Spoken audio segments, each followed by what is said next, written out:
Hello. Let's try again. Hello. Good. Hi, good afternoon. My name is Arun Gupta and I work for Couchbase. And I also work for Couchbase, and my name's Matthew Ravel. Excellent. So today we're going to talk about speed, scale, and query. Can a NoSQL give you all three? So how many of you are using some sort of NoSQL in your daily work? Almost 50% of you. That's pretty cool. All right. So let's see if we learn how to use a clicker first. That's a very classic project management triangle. You can get something which is high quality. You can get it quickly, but it won't be cheap. You can get something high quality. You can get it fast, but it won't be cheap. But that's the same thing I said. But then another one is you want to get something cheap. You want to get it fast, but then it won't be good quality. So at a given point of time, in a typical project management triangle, you can pick two of the attributes, either good, cheap, fast, or good, fast. That's a very classical project management issues here. Let's see how do we correlate that in terms of a data storage triangle. So speed, I want to get my data as soon as possible. Sub-millisecond is sort of the response that I'm looking at it. Scale, can I scale my database linearly? Or when I start scaling my database, once my data starts coming in, do I have to scale vertically, horizontally, or do I just start falling apart? How much query capability do I get in my database? Do I have to write really complex JavaScript or some complex query language to start reading my data? So that's a very typical classical data storage triangle. If I want to get my access to my data, how can I pick two? Can I pick three? Do I get only one? So that's the thing that we are talking about today. Now, let's see, it's just not those three primary attributes. There are other attributes as well. Is my data consistent? Can it be distributed across multiple nodes? Does it have to be distributed? If it's distributed, how quickly can I get access to it? How accurate the data is? How consistent the data is across if I'm getting it from different nodes? Then we start making it a little bit more complex. Hey, by the way, I want my data to be available across multiple nodes. I want it to be flexible. I want a programming API that is simpler to use.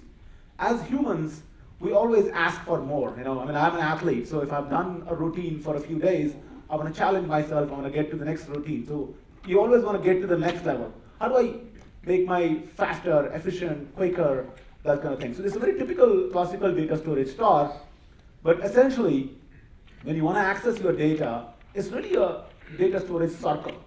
You want to get all of these functionalities when you want to access your data. And that's sort of the aspect that we look at Couchbase when we look at, we want to give you access to data. So let's take a look at it, what really affects your speed, scale, and query, okay? First up, let's take a look at the data model. What are some of the typical data models when we are looking at the NoSQL world? Let's take a look at the word NoSQL itself. Does it really mean NoSQL? It was started as a big movement a few years ago saying, oh, I don't want SQL. We think it's not just NoSQL. NoSQL doesn't mean not only SQL. It really means non-relational. So there is one kind of database which is a relational database. So the thing that comes to your mind is MySQL, Oracle, Postgres. Those are relational databases. NoSQL is a movement that started, okay, by the way, I want structure-less, and I don't want a structure. I want an unstructured data. So it's non-relational. There is no relation between the data. So it could be, there are different kinds of non-relational databases. So the first one is a key value database. So all you have is a key and a corresponding value to it. What could it be? Well, it could be a simple text field. Key being email, then a value being, by the way, this is the URL that you can use to reach out to us, which are all the developer advocates at Couchbase. So you can, a simple text field and a simple text value. You can start making it fancy. We can say, hey, my key is profile, and then I actually have a little bit of more document in there. We'll talk about document in a second, but a little bit more than a simple text field. It could be an image, it's a key value. The value doesn't matter. So that's a typical key value database. get to the second level. So key value is one kind of NoSQL database. The second kind of database is a document database. So in a document database, it's very much like a key value document database, key value, but what you get additional in terms of it, the database itself has a little bit more knowledge about what the document structure looks like. So if you're looking at a JSON document database, then it knows, oh, by the way, the value is JSON, and I have some information about it, some metadata about it, that you can use to take a look at it. It can have some querying capability, and we'll talk about it, how we think that really impacts your ability to access the data. So it shouldn't be just, here's the key, give me the value, I'm going to take the JSON, and I'm going to make meaning out of it. There should be ability to say, oh, by the way, take a look at the different attributes of the document, because you know it's a JSON document. Let's see how we can impact that value. The third value, the third column, the third family of the NoSQL database is the columnar databases. That's more like, the data is organized in a time series over there. So think about, a classical example here is, I want to release a book, and a book have multiple series. So I will define, okay, I want to talk about all the books of J.K. Rowling, and J.K. Rowling has released a whole bunch of Harry Potter series. I'm going to define them as one column after the other. So they're very good for time series. So you're literally writing, think about your Twitter timeline. That will be very nicely implemented in a columnar database. By the way, one of the examples of key value, which I missed stating earlier, is Couchbase is a key value database, or Redis is a key value database. Then we look at the document database. So Couchbase, again, is a document database. Another document database is Mongo, for example. So those are the examples of a document database. If you look at columnar databases, Cassandra is a columnar database, for example. And last but not the least, the type of non-relational database is a graph database. By the way, this is Euler. Graph databases are defined based on Euler's graph theory. And they say in a graph database, it's not about what data exists, but rather what relationship exists between that data. So for example, let's say I have a guitar, Brian May, and Queen. Those are three different notes. And it says, okay, Brian May plays guitar, Queen plays guitar. So that's the relationship that exists. The relationship have arrows between them which says which way the relationship exists. Now, the relationship could exist between multiple nodes, and there could be multiple directional relationships. And then each relationship has a name. So that's the essence, which is very, very important over here. A typical use case for this is social networks, for example. Neo4j is a good use case for graph databases. There are multiple others. I'm just quoting some of the common names in these different families. So in that case, data model is the first consideration when you're looking at speed, scale, and query, and what does it really give you?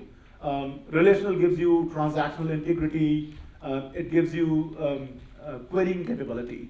Key value gives you the speed, because you give a key, you get a value back.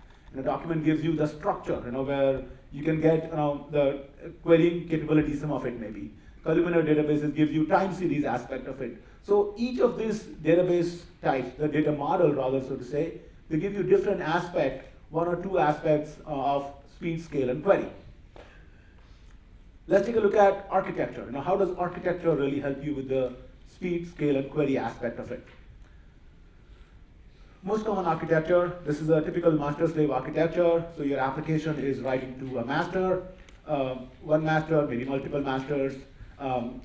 You write to the master then replicates to multiple slaves, and then you're reading from the slave. This is how typically MySQL works. If you want to have multiple masters, then you're probably doing data sharding over there. This is how Mongo works. This is where they fail miserably in scaling. That's my marketing pitch. But you have multiple applications writing to a single master, and then reading from the slaves. Okay? The second topology in terms of architecture is master-master topology, where there are a bunch of master servers. You could write to any server, you can read to any server. The entire data set on one master is replicated on the other data set. Gives you flexibility, sure, you can read anywhere, write anywhere, but that's a typical architecture when you're looking at in a master-master terminology. CouchDB, for example, follows this topology. That's one example. Let's take a look at master-master distributed topology, where what you're doing is you are writing to a master, and you have a cluster where you have a lot of servers over there, your data may be replicated, to some servers, but not to the entire cluster.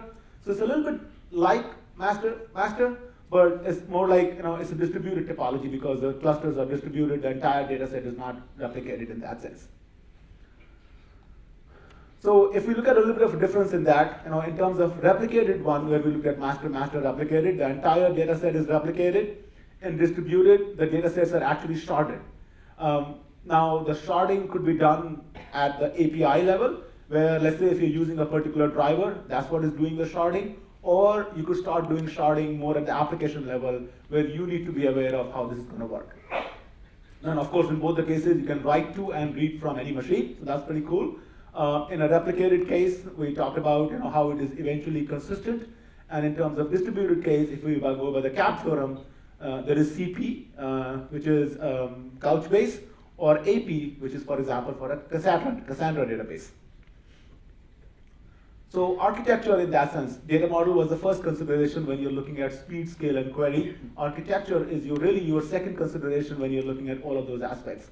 So now whether it's master, distributed, replicated, or master-slave, what are these gonna give you essentially? So let's take a look at it, how do data model and architecture influence speed, query, and scalability? Thanks, Arun.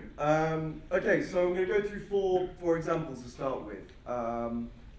And we'll take a look at how each of those two main things of data model and architecture affect how queryable, scalable, and speedy your database is. So if we look at a key value store with a single server, then you do a get, and well, it's fast because you have key value data which is very uncomplicated to query, and also you're just getting it from a single server. You do a set, and well, there you go again, there's no complication there. So that's setting the baseline.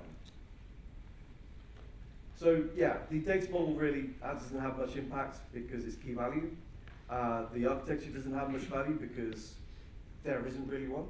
So you're not really having too much. You're going to get speed, and you're not really going to get query, but that's okay. If you wanted to start spreading this out, then maybe you could do manual sharding on your application layer, but in this particular architecture, the database isn't going to help you with that sharding. So let's do something a bit more complex. Master slave for a document database, for example. So we do a get, and we take it from the slave. We do a set, we do it to the master, and then it gets replicated out. And as you can see, it takes a little bit of time, so there is an eventual consistency issue there. So what's the impact? Well, the data model, again, for speed, it's not going to really impact us too much because the data model of, document data model is relatively uncomplex. And particularly if we're doing those key value style lookups on the document, then obviously it's not going to be too impactful on speed. If we then want to do queries inside the document, then okay, that might take a little bit more processing work, but again, it should be relatively quickly. But really, it's the architecture here that has the main impact on what we're doing, in that because you more easily have multiple slaves than masters, then you're going to naturally favor reads over writes. So you're getting speed of read at the expense, perhaps, of speed of writes. You also have to deal with eventual consistency, like I said, because the data is spreading out from that central master location. And if you only have one master, or you have a master for each shard, then that master will end up as a single point of failure. So the architecture has an impact on the speed in that if one of those masters goes away, then you'll have an extremely long lag until you fix the master. And something else about scalability there for the data model.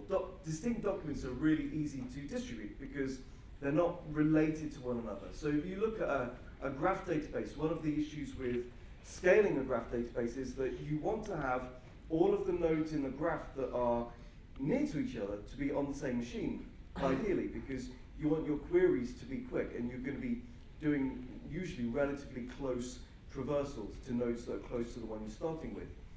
But that means that if you're working in a particular part of the graph a lot, then you will end up with a hotspot. So if you then start distributing that data more evenly across the the cluster, then you have an introduction of latency into your query. So, whereas nodes on a graph are very much interrelated, documents tend not to be. They're easy to distribute because they are distinct aggregates of data. So then we come to something like a Dynamo-like master-master system. So and we're looking at a column store here. So I'm not saying this is any particular one deliberately, but an example of a database like this would be Cassandra. So you do your write into the master, and that could be basically any of maybe 3 masters for that particular record, because we have an AP database here. So it's promising availability over consistency. So when you have the multiple masters of a particular document, you can write into any of them, and then it will propagate that change throughout the database. So you see that happening there. Then we want to do another set for that same record, and we have a failure. Perhaps someone's kicked out the network cable from one of our servers, and so the update fails to replicate to all of the servers before we have the chance to acknowledge that, and before we come to then do a get. So if we do a get, then the database will come back to us, give us both copies, because it doesn't know necessarily which one is right. Now there are obviously ways of coming around that, such as vector clocks and perhaps more unsophisticated things like last write wins. But a lot of the time we'll come back and say, I have 2 sibling values here, I can't tell which one is the one you want, so here's both of them, you deal with that. So here, the data model is interesting for speed, because the data model of a column store favors writes over reads, because it's really easy to throw more columns into a column family and to add more data. But the architecture favors reads, because when you have an AP distributed database like that, you are probably going to do what's called a quorum read. So if you have 3 copies of the data, you'll probably, for efficiency's sake, say, well, give me 2, because that's more than half. So that's probably going to be okay. That's probably going to give me the most accurate trade-off between accuracy and speed. So you're favoring reads, because writes, generally speaking, you might want to wait until they're all copied out until you say that write's happened. Query for a column database is really great doing those range queries. It's less good at ad hoc query. So you need to decide up front how you're going to order your data on disk and things like that. The architecture does have something of an impact on query, because eventual consistency then throws in that little bit of extra spice to, is this really the data I want? In terms of scale, well, the data model it's fairly easy to distribute columns, but the architecture really here is where scale comes into play, because you have no single points of failure because it's master-master. You have multiple master copies. You have high write availability, because if one of those goes down, then you can still write elsewhere. And so it's effectively linearly scalable, because in a Dynamo-like style system, you have a hash space, so there's no sharding node, there's no routing node. It's just you're always just doing a hash function, and that tells you where to go in the cluster. So then a distributed master-master style database that goes for strong consistency, which would be something more like Couchbase, would work a bit more like this. So instead of having multiple master copies of a piece of data, you would have perhaps an active version and then replicas. So we maintain strong consistency in this model because we're always writing into and reading out of the same active copy of the data. So if we want to now write in nyancat, we write it in and then it gets replicated out. Now those replicas aren't available to read in the general course of things. They're waiting there in case something goes wrong, because we're writing into and reading out of the same active copy because we want to maintain consistency. So then, we do a get, that's fine. Then we try again, and there might be a failure. And if there is a failure, what happens? Well, in this model, because we're maintaining consistency, at the expense of availability, we say, well, you can't get that just yet because the machine's gone away. So what happens then is the cluster works out, well, the machine's gone away, so we promote a replica to active status. And now in this case, we would update the shape of the cluster to say, well, this one is active for now, and that then allows us to carry on having that strong consistency because we're only ever dealing with one active copy, but like I said, the expense of availability. So this is the CAP theorem coming into play. You either have consistency or availability. So now we can get that and carry on as before. And something else that we have here, in particular with Couchbase, is the idea of node specialization. So because you have a cluster map that you're working from, you can then start to specialize certain nodes for different tasks. So here, for example, we might have data nodes, which only store and retrieve data for you. And then you might have separate index nodes, which only deal with indexing. And then query nodes, which only deal with query. And this is something at Couchbase we call multi-dimensional scalability, because you get to choose how many of each service you want in the cluster in general.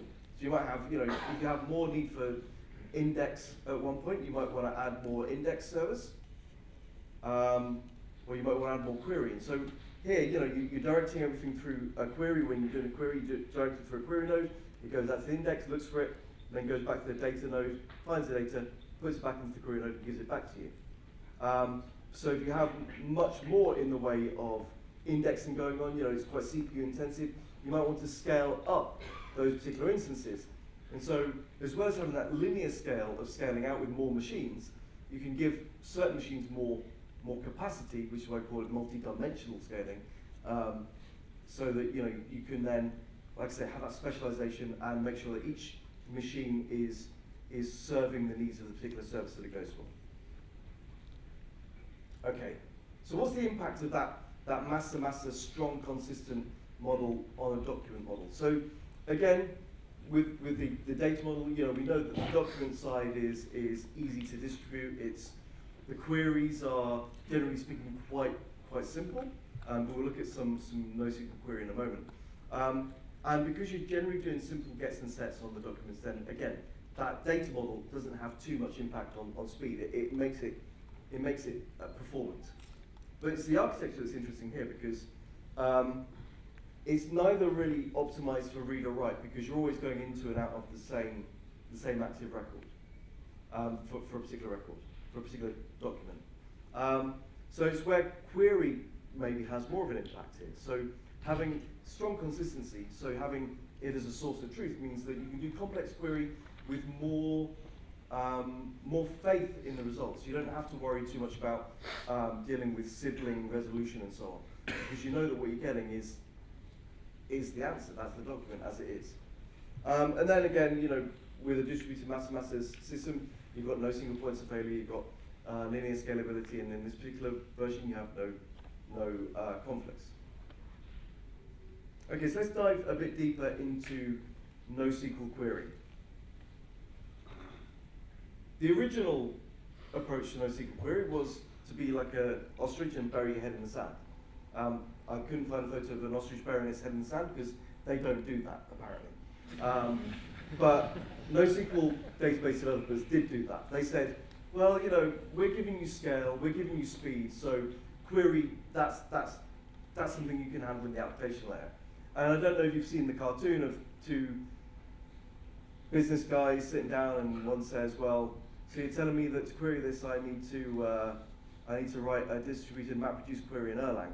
And the other guy says, yes, I did just tell you to go beep yourself, Bob. So it's one of those kind of, do I really want to do all this work to just get my data back? But yeah, if you're really looking for pure key value stores and things like that, maybe that's okay.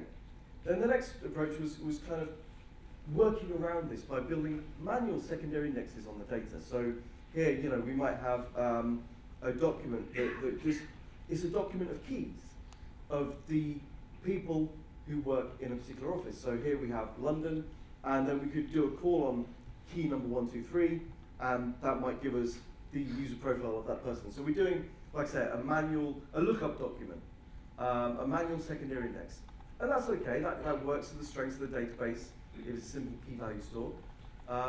But it's a lot more work for you on the application side of things. And then there's that MapReduce, so it works well for the big data world, and it made its way fairly quickly into the NoSQL world as well. And this has really useful things to offer. You can create those secondary indexes automatically. You write your query, and then it gives you the index. You can do aggregation. You can do geospatial queries, all that sort of thing. And that then gives you this extra level query, but it's still not what we are looking for. It's not what we're used to. It's not the select star from where this happens and so on. It's not that ad hoc query that we're used to and that we kind of expect when we're dealing with relational databases. So yeah, where does declarative query come in for NoSQL databases? Well, there are a few approaches. One is the idea of the very database-specific approach, which is creating something that is new and is tailored to that particular database's data model. So if you've used Neo4j, then you've seen Cypher, which kind of looks like SQL, but very quickly you see that it's not SQL, and it's designed specifically to give you a pleasant and intuitive and expressive way of traversing graphs. So it uses almost ASCII art to describe how you want to go across that graph. And then with MongoDB, you're kind of chaining methods to do queries. So you would state the database name, dot the collection name, dot the thing you want to do, and if it's find, and then you specify as arguments the things that you want to find based on, the parameters of your find query. And again, that works. That gives you query. It doesn't give you joins in that particular case, but it gives you a rich form of query. Maybe it's something that you have to learn from scratch because it's different to what you're used to, but it gives you rich query. And then there are attempts at standardization, which perhaps haven't necessarily paid off, but they're kind of brave new efforts. So an example here is JSONic, which is a derivative of XQuery. So if you're familiar with querying XML documents, you'll have probably come across XQuery. And JSONic is it's the XQuery working group's gift to the world, saying, well, this is one way we could query JSON. And it looks, to me, this looks a bit like Pascal, but maybe that's just my naive eyes. But it lets you do joins. It lets you do rich ad hoc query of JSON data, and that's great. No database vendor has yet agreed that it's maybe something they want to implement, but it's a good idea. It's one way of doing it. But I think perhaps some of the resistance to it is that it's not familiar unless you're an XQuery person. So if you're kind of coming along to build an application on top of a NoSQL database, you've already got a lot to learn and to think about before learning a whole new query language. Perhaps, I don't know. But in this example here, we get to find all of these staff who have worked at a particular office for more than 2 years, and then you combine their first name and the last name together, and you spit that out as their name. The office they work at is how you group it, and how long they've been working there. And so we can all read that, and it's nice and readable, but it's not SQL. So that kind of gives it a bit of a disadvantage, because inertia, we like what we like. Or maybe we know what we know is a more accurate way of putting it. So if we want to have SQL for non-relational databases, if we want to have SQL for NoSQL, what needs to change? Well, the relational model and SQL are based around normalized data. So in this particular case, the first and third normal form are kind of important. One is that each item of data is at its most atomic unit. You're not nesting data inside. And the other is that you are not repeating data throughout the data set. So it's unique and it's atomic. But NoSQL is the antithesis to both those things. NoSQL is about nested data. It's about particularly JSON and XML. They're about nested data, and they're about data which is as it comes in from the real world. So it has repetition. It has not necessarily a perfect schema between each one. You know, it's heterogeneous. It can change from document to document in wild and radical ways. Yeah, so there's no schema that's enforced by the database. The data is nested and is not normalized. So some people at the University of Berkeley, California, came up with something called SQL++. And their aim was to take what we all know about SQL and apply it to this this non-relational world, and in particular in that case, to JSON. And so if you Google for the SQL++ paper, you'll find it. It's an interesting read. It's only about 8 pages long, and you can read that and see their thinking. And what they wanted to do was create SQL for semi-structured data, to create a SQL variant that gracefully handles missing data, or data that has an inconsistent schema, and that has nested data. And also they wanted to have joins between documents, because the one thing that's been missing from NoSQL query, particularly for document databases anyway, has been the joins. You have to do a lot more work on the application layer to fake joins, effectively. To further this talk of NoSQL query and about the trade-offs involved, I want to introduce NiQL, which is the non-first form query language. Okay, it's a bit of a funny name, but I like it. And it's an implementation effectively of SQL++. And it's an open specification, anyone can implement it. And we at Couchbase are the first to implement it, being as we were the creators of the language. So I want to show you a bit of it, and I'm now going to pray to the demo gods that this will go okay. So I'll show you our REPL, which is CBQ, Couchbase Query.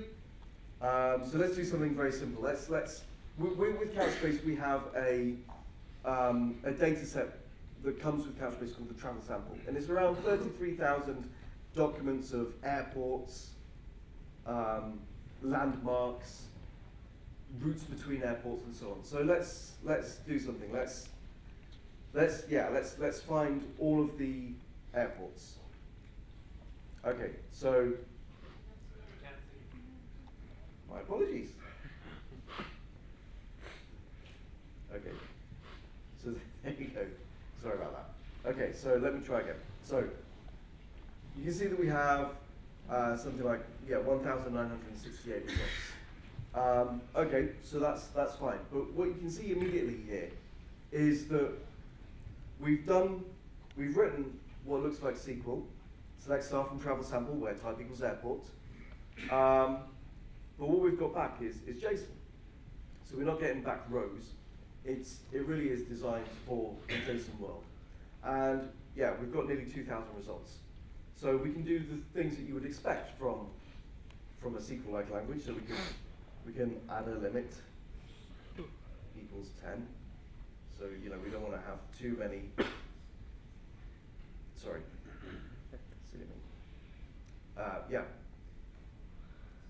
Sorry, slight typo there. So yeah, we can add a limit of 10, and let's order it by country to make it a little bit more interesting. So you can see that we can do the usual aggregate and ordering functions. So we can do group bys and order bys. We can do everything that you'd expect from SQL, but using JSON.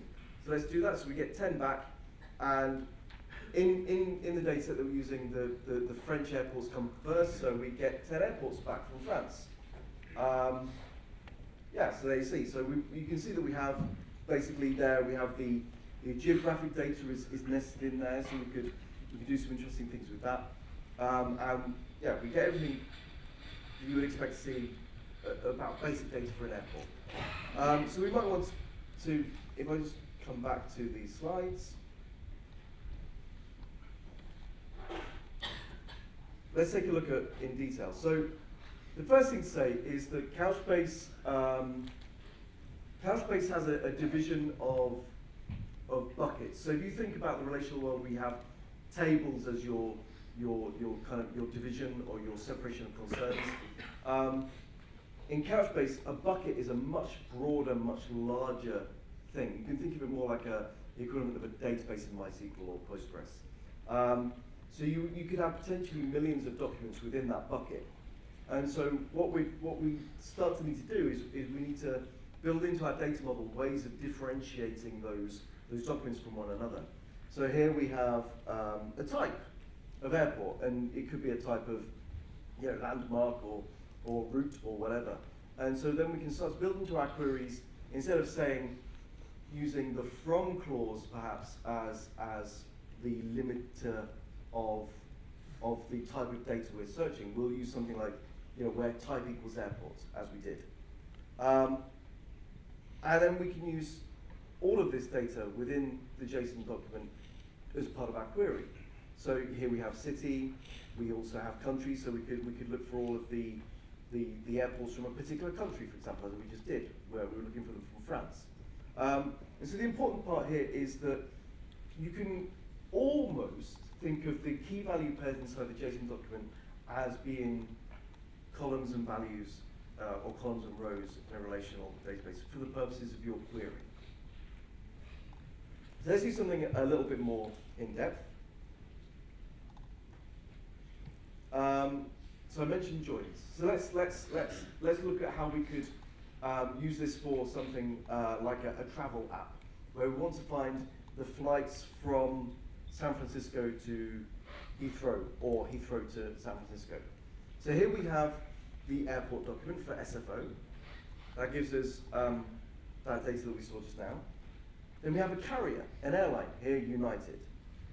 And then I mentioned those routes between destinations. So in this particular case, you can see that we also have an ID for the airline. And I've truncated it, but we have a schedule, which is a nested array of objects within the document that says which day the flight's leaving, when it leaves, and what sort of plane it is, and what the flight number is. And so I've truncated it just for the sake of this, but a particular route will probably have 2 or 3 flights per day, for example. And so you have quite a number of objects, flight objects nested within that particular document. And so what we can start to do is we can hook these up. So we know that because we have this United Airlines document here, we know as well that the route is on United because it has the airline ID, which is the key, and it also has airline UA, which we can hook up to the IATA UA on the left-hand side. And then we can do a further link from airport to airport. So we can see that this route here is dependent on SFO, and then we can pull up the SFO document to find out more about SFO. So let's have a look at what that would look like in Nickel. Okay, so I'm going to step through this, and then I'll show it in action. So really, the key here, or the main thing to think about to begin with, is the where clause. So we're looking for all the documents. Remember, we're going through thousands of documents here. We're not limited based on a table. So we're looking for all the documents where the source airport is LHR and the destination airport is SFO. And then we're going to do a join where the document also in the travel sample bucket, so it's kind of like an inner join.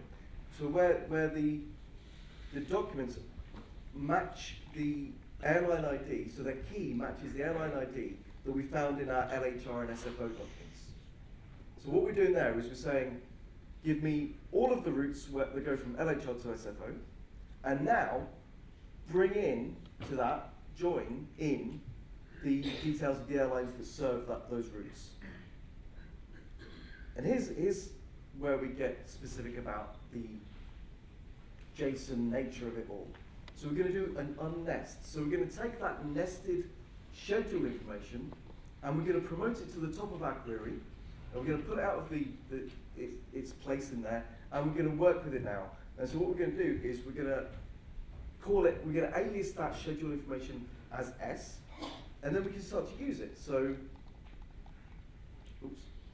so we can for a start, we can say, we can use some of that as the data that we pull back.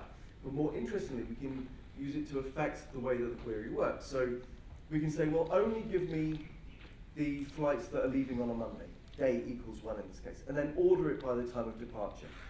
So, forgive me if I don't type all this, I'm going to copy paste it.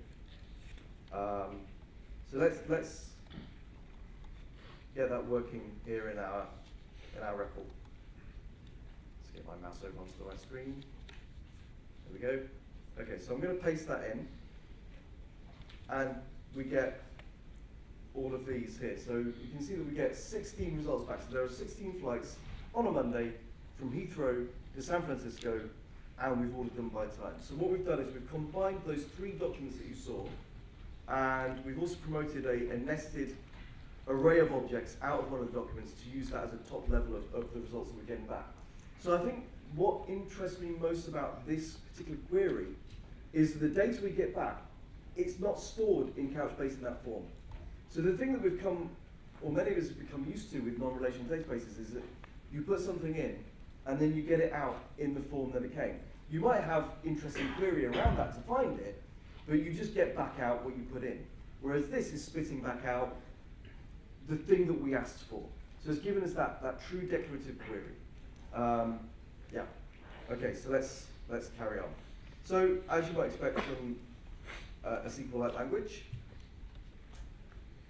you have a few other things around it, like prepared statements. So you can optimize frequently run queries by having them stored as a prepared statement. So the execution plan is already there, and then when you want it, it will. Yeah, you just, in this case, we call it Lon San Fran, so you just call the Lon San Fran query, and the execution plan is ready, but it will go out and execute it, so you're kind of cutting out part of the work of doing that.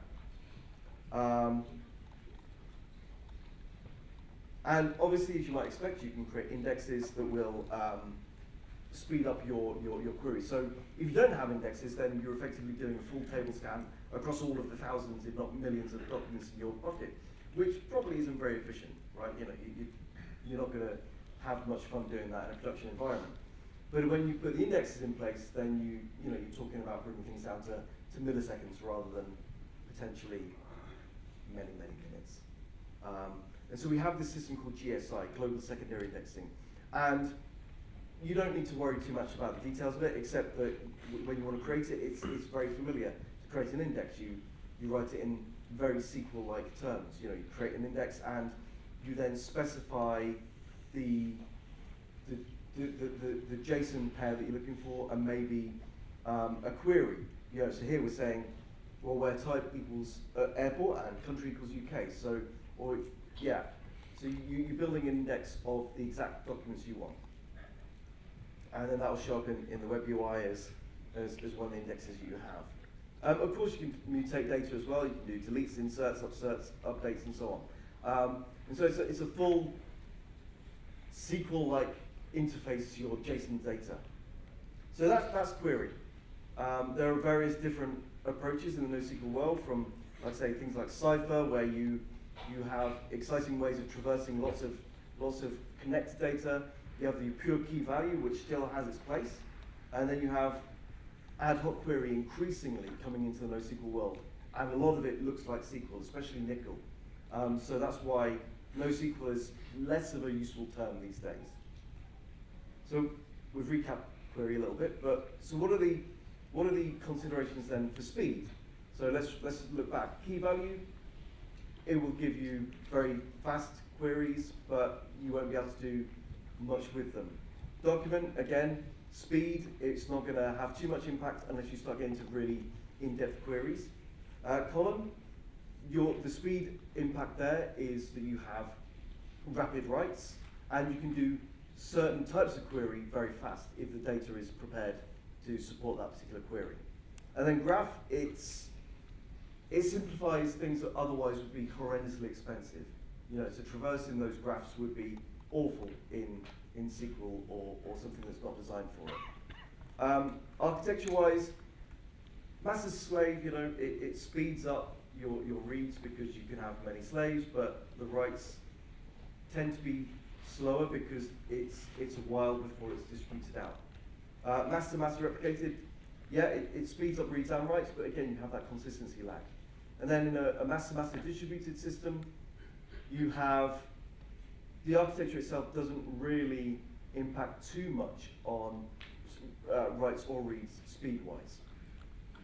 And then for scale, well, really, the data model here, it's not so much a question of the individual data models, but it's more a case of, is your data easily distributed? So if you have those key values, those objects, or you have documents, or you have column families, they're fairly easy to distribute around a cluster. But if you have really intricately related data, then it's harder to distribute, because if you have a failure in part of your cluster, and you need to do a query that runs across, data that's spread all over, then you're going to have trouble. Whereas if you have distinct aggregates, as Martin Fowler calls them, then you have a much greater chance of distributing that data and also surviving problems within the cluster. And then architecture considerations, really, scale, you need to have an architecture where there are multiple masters and you don't have to worry as a developer or an architect about the sharding scheme. You want the architecture itself to handle that. So you want a distributed hash space, which doesn't really rely on the shape of the data itself. It's dealing with hashes of the keys or something like that. So yeah, the considerations, those three considerations, speed, query, and scale, are, as you can see, it's a bunch of trade-offs.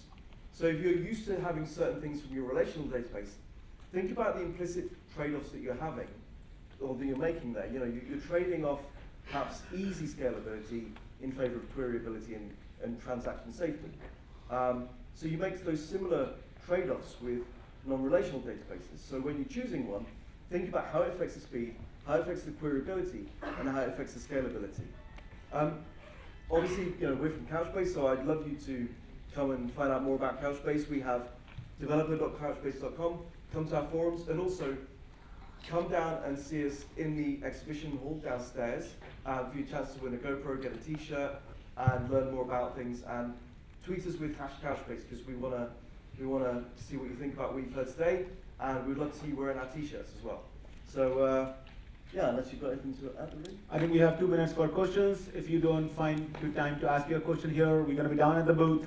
Come talk to us.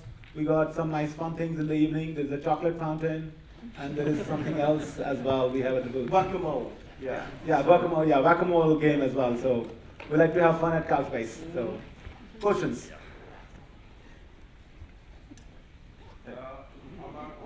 How fast is the query in Couchbase, where you usually keep the data set in memory, but if it's too big to fit, what would the performance characteristics be?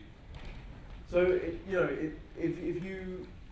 if your RAM isn't big enough to have the data set for that particular node, then yes, you will have to page off the disk to find that data. That's all handled for you, but it would be the same as really doing any call to disk. So you're going to be going for sub-millisecond to, with an SSD, maybe a millisecond and a half or 2 milliseconds. Depends on the seek time of your disk, really. Yeah. Yeah, but it's still feasible to run queries over how many rows, millions, billions, or how many documents? Well, we have people who are running Couchbase with billions upon billions of documents, for large scale installations across many data servers and then many geographically distributed clusters. So yeah, it's that kind of large scale query across billions of documents is where Couchbase excels. So maybe you want to talk about some of the customers that are actually using that capabilities. Yeah. So we have, for example, I don't know if you've heard of Amadeus. They're a back end to the travel industry, and they use Couchbase to store airline routes, as almost we showed there, and then to be able to provide back to travel agents a very fast response on airline availability, hotel availability, and so on. And then in the advertising industry as well, we have companies like Criteo and so on whose entire business is based around an SLA of being able to get back the advert for that person, best seller to that person, in under however many milliseconds. And Couchbase does that for them with millions of queries per second on a cluster across millions of documents, because each one relates to an individual and their profile. So yeah, that's something that's the bread and butter of Couchbase really. Another classic example that we have seen is Marriott. They went through the re-platforming of their platform. They were using Oracle as a database which only scales vertically. For them, that was becoming a problem because the data was a lot more unstructured. So then they moved to Couchbase, re-platforming their entire system from Oracle to Couchbase. They're having millions of documents, and then they're able to actually run their kind of queries on top of those. So our typical customers are either coming from people who are using Oracle or some sort of a relational database where they're going towards unstructured document, or they have tried other solutions and those solutions are not able to scale. That's where we're seeing a lot of customers coming and actually trying out those query capabilities on top of Couchbase. And I think that's about it. That's the end. So thank you very much. Catch us at our booth downstairs.